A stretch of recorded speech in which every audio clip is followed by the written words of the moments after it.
जय श्री कृष्ण। शनिवार प्रदोष व्रत। आज प्रदोष व्रत होने से शनि प्रदोष का योग बन रहा है। इस शुभ योग में भगवान शिव की पूजा और व्रत करने से हर इच्छा पूरी होती है और हर तरह के पाप भी खत्म होते हैं।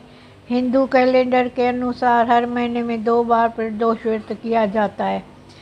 शनिवार को मार्गशीर्ष महीने की कृष्ण पक्ष की त्रयोदशी तिथि होने से शनि प्रदोष का योग बन रहा है, इसलिए पूरे दिन व्रत रखा जाएगा और शाम को भगवान शिव की पूजा की जाएगी।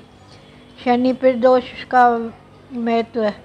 वैसे तो प्रत्येक मास की दोनों त्रयोदशी पर व्रत पुण्य फलदायी माने जाते हैं, लेकिन भगवान शिव के भक्त शनि देव के दिन त्रयोदशी का व्रत समस्त दोषों को मुक्ति देने वाला माना जाता है।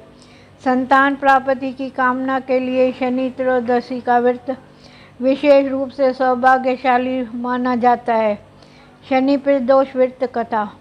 बहुत समय पहले की बात है। एक नगर में एक ही बहुत समृद्धशाली सेठ रहता था। उसके घर में धन दौलत की कोई कमी नहीं थी। कारोबार से लेकर व्यवहार में सेठ का आचरण सच्चा था। वह बहुत ही दयालु प्रवृत्ति का था। धर्म कर्म के कार्यों में बढ़ चढ़कर भाग लेता था। इतनी धर्मात्मा पत्नी भी सेठ की मिली थी, जो हर कदम पर पुण्य कार्यों में सेठ जी के साथ देती थी। लेकिन कहते हैं भगवान अपने भक्तों की परीक्षा लेते हैं। उनके घर में एक ऐसा दुख था जिसका निदान दाम्पत्य जीवन में कई बसंत बीतने के बाद भी नहीं हो रहा था। दंपति को इस बात का दुख था तो विवाह को कई साल बीतने पर भी उनके कोई संतान नहीं है। इस दुख से पीड़ित दंपति ने तीर्थ यात्रा पर जाने का निर्णय लिया। दोनों गांव के सीमा से बाहर निकले ही थे कि मार्ग में बहुत प्राचीन बरगद के नीचे एक साधु को समाधि में लीन होते देखा। अब दोनों मन में साधु का आशीर्वाद पाने की कामना जाग उठी। हाथ जोड़कर की कामना जाग उठी और साधु के सामने हाथ जोड़कर बैठ गए।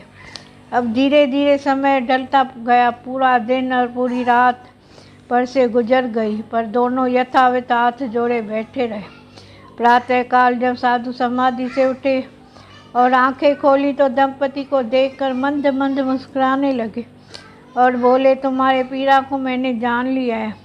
साधु ने कहा, 1 वर्ष तक शनिवार के दिन आने वाली त्रयोदशी का उपवास रखो, तुम्हारी इच्छा पूरी होगी।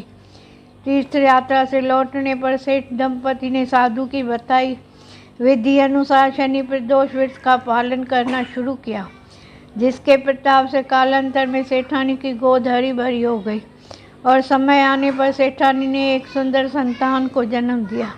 जय शिव, सदा शिव।